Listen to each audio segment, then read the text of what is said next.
to use Canva's AI Magic Write and Translate to automate poster creation.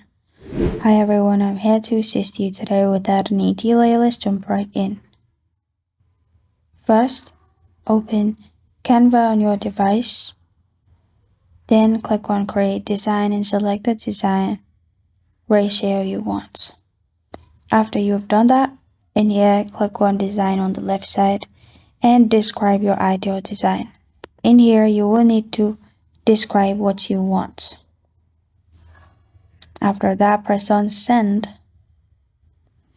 and it will give you as you have wrote, and at the bottom scroll down till you find one and select the one you prefer.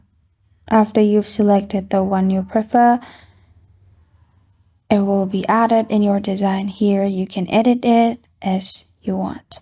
This is how to use Canva's AI Magic Write and Translate to automate power creation.